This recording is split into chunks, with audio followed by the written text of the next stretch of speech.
Hey you guys, it's Paul. I'm in Berlin, Germany right now, but I wanted to take a minute to do a quick video about Twitter and the power of Twitter as a marketing and brand building tool.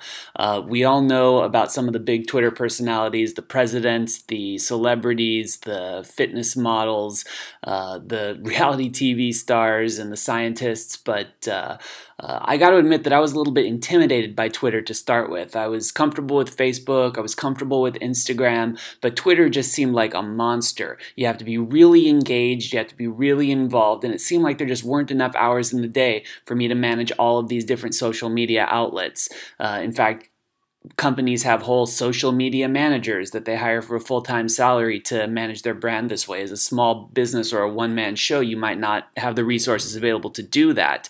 But I started to learn some of the pieces that operate behind the curtain of some of the strongest Twitter profiles, and I wanted to break some of them down to you and help you see how having a significant presence on Twitter as a boost for your brand can be easier and less time-consuming than you think.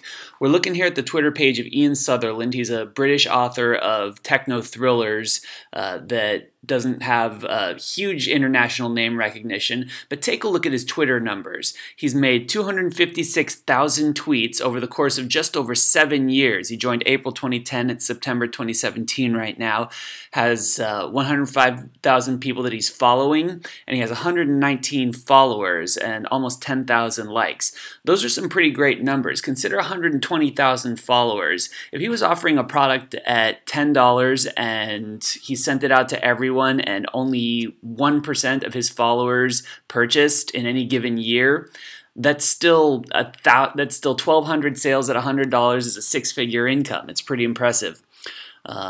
Another cool thing about his followers to following ratio, you need to understand something about Twitter. People used to build Twitter followings just by following as many people as they could. Your person gets a notification if someone starts following them, and maybe they follow them back. That led to people having very bloated following numbers and comparatively low follower numbers, since not everyone you follow is going to follow you back. And how do you even know? How do you keep track of that? Well, Twitter instituted a bottleneck whereby you can only ever have as many as 80% of the followers as you're following. Now, as you can see, his number's a little higher than 100% since he has more followers than following. And the big celebrities and the presidents, they have hundreds of thousands of followers compared to relatively few following. But if he had 100,000 people that he was following, he could only have a maximum of 80,000 followers. He couldn't follow anyone else to try and get them to follow him back until he had increased that followers number.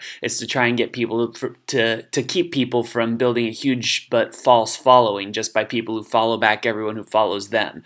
Twitter wants you to have quality followers that you're really engaged with, and that's why they make that percentage cap. Of course, Ian Sutherland is doing great. He has more followers than following, which shows that what he's doing extremely well.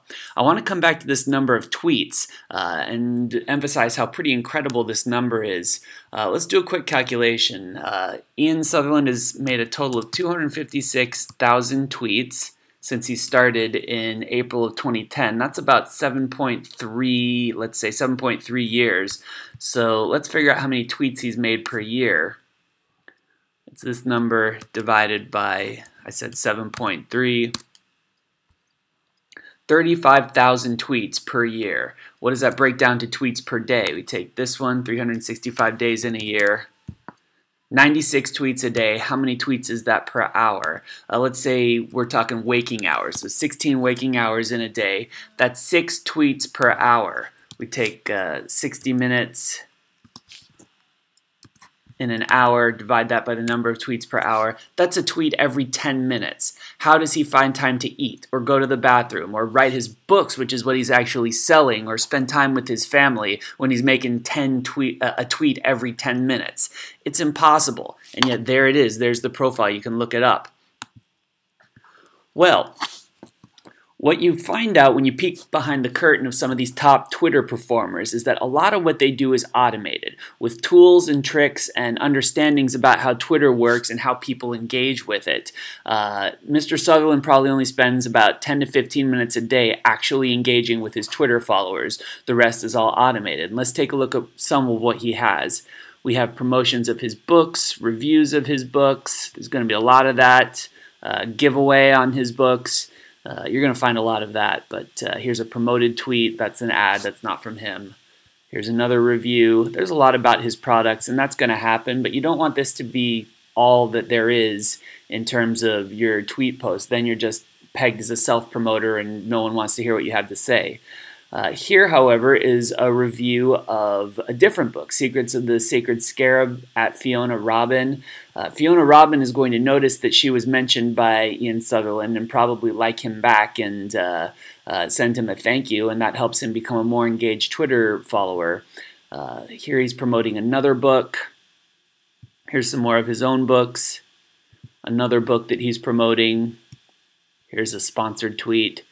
Now here we have what are some other countries that might take center stage in the future. It's a link to thebigthrill.org. What even is this? Well, I went ahead and opened it. This is an article about what other countries might take center stage in the future, and this is not even written by Ian Sutherland. He's just tweeting a link to an article that he believes would be relevant to his readers, that he has no involvement with, but he's just sharing the content to help provide his Twitter followers with some content that he thinks that they would be interested in. Let's check out a few more. These are still his books. The Week in Blogs. Here he's publishing a blog digest. Again, this is by Shelley Sturgeon.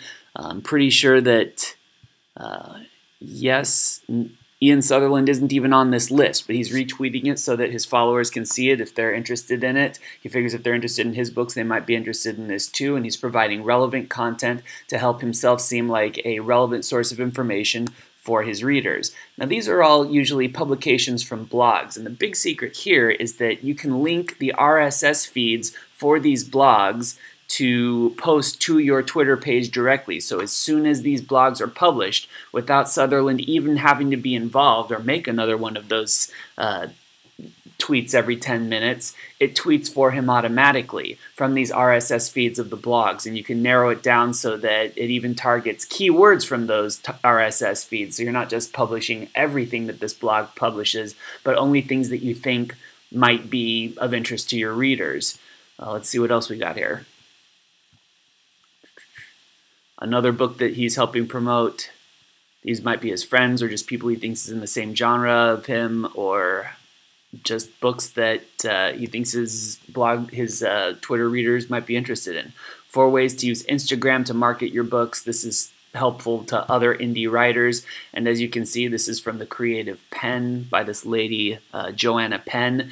He didn't even write this, but he's sharing it as content that his readers might be interested in, and this is almost certainly from the RSS feed of the blog. He never even saw it necessarily, but it's out there and it's interesting to his readers, and it gets posted onto his Twitter feed.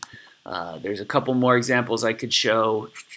Here's a couple of articles from The Guardian, Reviews Roundup, A Legacy of Spies, and Attica Locke, When Trump Was Elected, Overnight My Book Changed. Once again, these are not written by Ian Sutherland. He doesn't have any involvement with them other than to promote it as content that his readers might be interested in. And clearly he's doing a good job because his follower account keeps on growing. This is a big basis of support that he can market to, and that he does market to. As you can see, there's a bunch of posts about his books.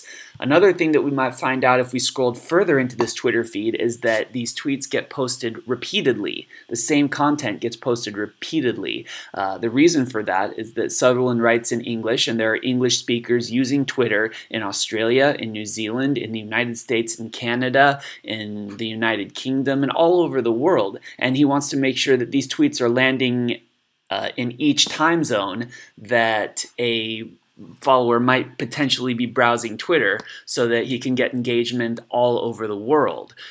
Twitter doesn't really like you posting repeat content, but there are ways to randomize text so that that doesn't get noticed and it looks like a unique tweet every time, because it is a unique tweet every time. So that's the way that a writer like Ian Sutherland can make 10 tweets a minute or a tweet every 10 minutes rather, for the last 7 years, build this incredible base of followers and likes from 256,000 tweets, while still having a life, still writing books, still finding the time to do all the things that he needs to do to run his own personal business and his own personal brand without having his entire life sucked in by Twitter. If you want to learn more about how this gets done, email Roseline.